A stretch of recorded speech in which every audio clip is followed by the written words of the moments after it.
The words are not a script. This needs to be established before anything else, because the framing of the title implies a specific, deliverable set of sentences that, if spoken in the right order with the right tone, will produce the permanent behavioral change the title promises. That framing is wrong, and following it will produce the opposite of what it promises, not because the concept is wrong, but because the concept, applied as a script, becomes the thing that undoes it. The avoidant does not respond to scripts. The monitoring system, calibrated as it is on the real versus the performed, the genuine versus the strategic, detects the script beneath the delivery with the accuracy of someone whose entire developmental history required that specific perceptiveness to navigate. The scripted communication, however well researched and however carefully timed, arrives at the monitoring system as exactly what it is: a managed communication. And managed communications, to the avoidant, are inputs for management. The management processes them, files them, adjusts the calibration slightly, and continues.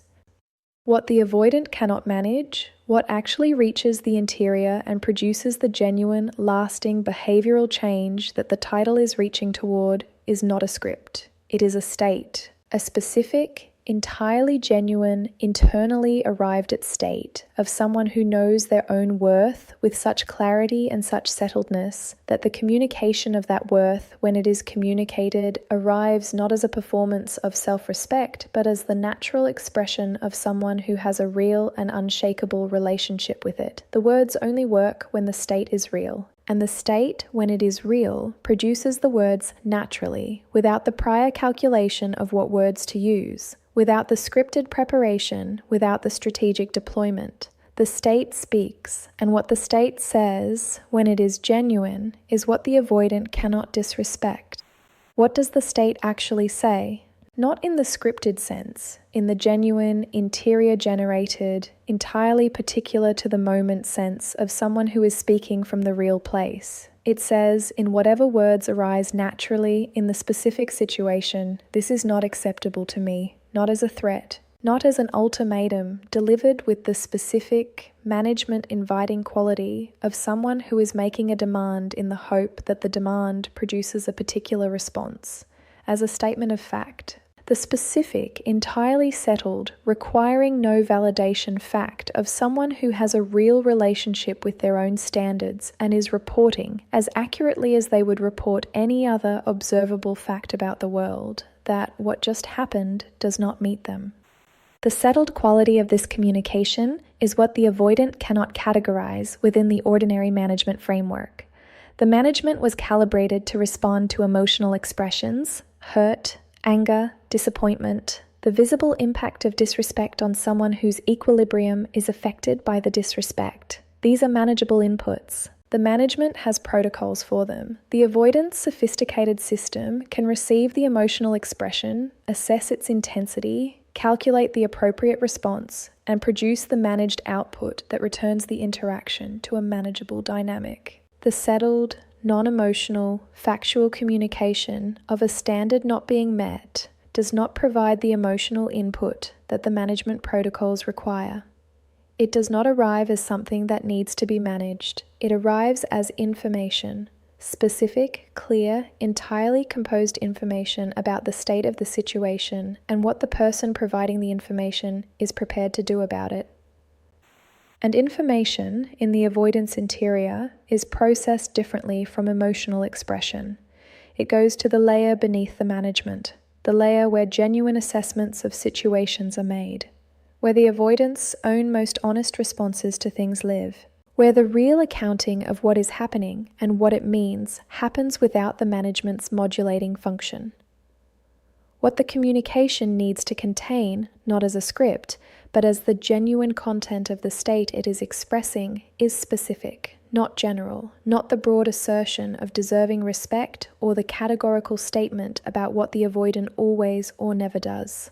The specific, the named, particular, this specific behavior in this specific situation communication of what happened and what it is not going to continue to be accepted.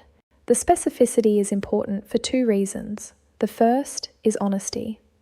General assertions, you always, you never, this relationship, are the territory of the management's most practiced reframing. The management can engage with general assertions through the various narrative accommodations that generalized complaint is always vulnerable to. The specific is not available for the same reframing. The specific thing that happened, named directly, without the surrounding context that would allow it to be dissolved into the broader relational narrative, is concrete. It is the thing itself. And the thing itself, named by someone who is naming it from the settled, composed, entirely clear state of someone who knows exactly what they are naming and exactly why it does not meet their standard, is not available for management. The second reason specificity is important is that it reveals something about the person speaking it that general assertions do not reveal. The specific communication reveals that the person has been paying attention.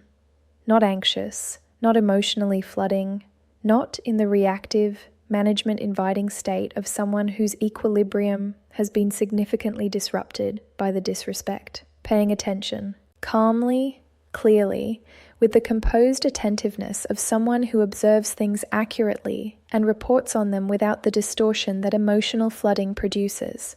The specific communication is the evidence of the state, the grounded, clear, self-possessed state that the avoidance monitoring system reads as the specific quality of person who cannot be disrespected without consequence. The consequence component is the most important and the most consistently misunderstood aspect of what this communication needs to contain. The consequence is not a threat. It is not the warning of a punishment that will be administered if the behavior does not change. That framing restores the management-inviting dynamic of someone who is seeking the avoidance response to their words as the confirmation that the words have produced the desired effect. The consequence is simply the accurate description of what is going to happen, not what might happen if the avoidant does not change. What is going to happen because the person speaking has a genuine, settled, already decided relationship with their own standards, and is accurately reporting the natural consequence of those standards encountering the behavior that did not meet them. The difference is everything. The threat is a bid for the avoidance response. The consequence is a report of the self's decision, which has already been made independently of the avoidance response. The threat positions the avoidance reaction as the determining factor. The consequence positions the speaker's own values as the determining factor.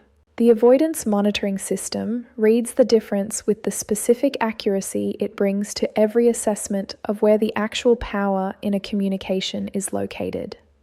The threat gives the power to the avoidant. The avoidance response determines whether the consequence will be enacted. The accurately described consequence gives the power to the speaker.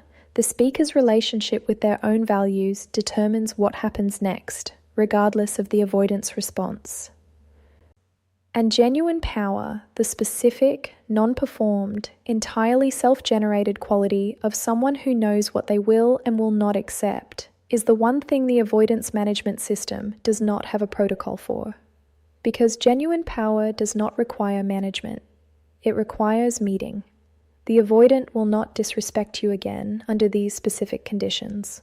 Not because they have been warned, not because the warning has produced a fear of consequences that overrides the behavior. Because the communication, if it genuinely came from the state of someone who knows their own worth and is reporting, calmly and specifically, that a standard has not been met and a natural consequence will follow, has provided the avoidance monitoring system with a quality of reading it cannot accommodate within the existing management framework. The reading is, this person is not available for disrespect, not as a position they have decided to take, not as a boundary they have declared, as a fact about who they are, as the naturally occurring property of someone whose relationship with their own worth is real and settled and not subject to the avoidance behavior's capacity to affect it. The avoidant does not disrespect people whose worth is real and settled in this way, not because they are constrained from it, because genuine self-possession in another person activates the monitoring system at the level where the avoidant's own genuine responses are made, and the genuine response to someone who cannot be disrespected without the disrespect costing the avoidant something significant, the specific, irreplaceable, not easily found quality of the person's presence in their life is not disrespect. It is the specific, quietly produced, entirely genuine response of someone who is, finally, in the presence of someone who has to be met rather than managed. The words that produce this are not the words from a list. They are the words that arise naturally from the state of someone who has done the internal work of arriving at a genuine, settled, unshakable relationship with their own worth. Who knows what they will accept? Who knows what they will not? Who can say both of these things calmly, specifically, and without the emotional charge that converts the communication into the intimacy pressure input that the management was built to handle? The words from that place, whatever specific words those are, in whatever specific situation requires them, are the words the avoidant cannot dismiss, cannot manage, cannot process through the narrative frameworks that accommodate most inputs, cannot disrespect, because those words are not asking anything of the avoidant. They are simply stating something about the person speaking them, something true, something settled, something that the avoidance monitoring system, reading it with the accuracy that monitoring systems bring to the most significant inputs they receive, recognizes immediately. This person knows exactly who they are. And that person, the one who knows exactly who they are, who speaks from that knowing without performance or demand, who requires nothing from the avoidance response to confirm what the knowing already confirms, is not a person the avoidance pattern knows how to disrespect, because disrespect requires a gap, the gap between how someone sees themselves and how you treat them. And when there is no gap, when the person's relationship with their own worth is so real and so settled that there is nowhere for the disrespect to land except directly back at the person doing it, the disrespect does not happen, not because it was warned against, because there was no gap to put it in.